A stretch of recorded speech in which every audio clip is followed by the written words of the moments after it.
If you keep putting off the one thing you most want to do and calling yourself lazy for it, I want you to consider this. You're not procrastinating. You're afraid it matters. You don't avoid the things you don't care about. You avoid the things you can't bear to do badly. We've been taught to read procrastination as a character flaw, a failure of discipline, a lack of willpower, proof that deep down you just don't want it enough. So you pile on the shame, as if shame were a fuel. But notice something.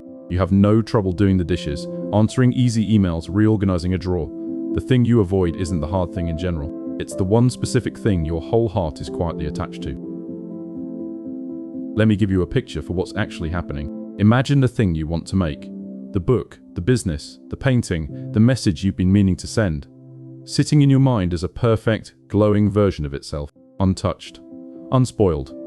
As long as you don't start, it stays perfect, because a thing that doesn't exist yet can't disappoint you. The blank page is safe. The moment you put one real word on it, that flawless, glowing version dies, and a messy, ordinary, first draft version takes its place. Procrastination is you, standing at the edge of that, unwilling to trade the perfect dream for the imperfect real.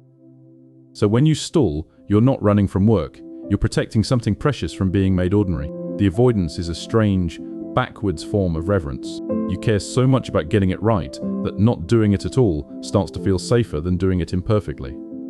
That's not laziness. That's fear wearing laziness as a disguise. Let me tell you about someone. I'll call him Tom.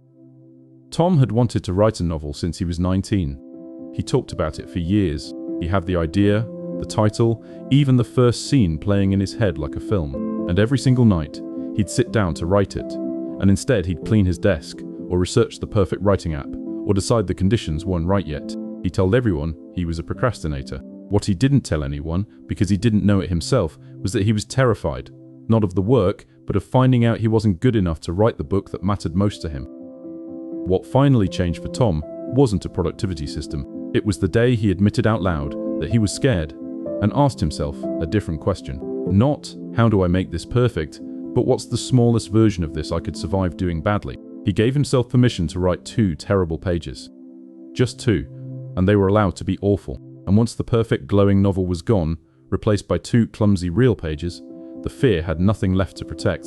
The pages kept coming after that, because the worst thing, starting, was already behind him. There's real science under this. Researchers who study procrastination, like Dr. Tim Peichel, have found it isn't a time management problem at all. It's an emotion management problem. We don't put things off because we're bad at planning. We put them off to escape a difficult feeling. The task stirs up fear, self-doubt, the threat to our sense of who we are. The avoidance gives a hit of relief, which trains the brain to do it again, which means the cure was never more discipline. It was learning to sit with the feeling instead of fleeing it. So if you've been calling yourself lazy, here are 3 things I want you to understand. First, your avoidance is a map. The thing you keep circling, the one you find 100 reasons not to start, is almost always the thing that matters most. Procrastination points like an arrow straight at what you care about. Stop reading it as evidence you don't want it. Read it as proof you do. Second, perfect is the enemy, not the goal. The dream version in your head was never the prize. It was the obstacle. Every real thing worth making starts ugly. The only way to reach the good version is to walk through the bad one first, and you can't edit a blank page. Give yourself permission to do it poorly, and you free yourself to do it at all. Third, you beat fear with smallness, not force. You can't will yourself past a wall of dread, but you can step over a crack. Shrink the task until it's almost embarrassingly tiny. 1 sentence, 1 call, 10 minutes. The point isn't the size of the step, it's that starting dissolves the fear that only ever lived in the knot. So I want you to stop treating your stalling as a sign of weakness and start treating it as a signal. You're not lazy, you're standing guard over something that means the world to you, afraid to risk it in the open. The artist Vincent van Gogh once said, "If you hear a voice within you say you cannot paint, then by all means paint, and that voice will be silenced." That's the whole secret. The fear doesn't quiet down before you start. It quiets down because you started anyway. You were never a procrastinator. You were just someone who cared too much to begin badly. So begin badly, and let the caring finally have somewhere to go.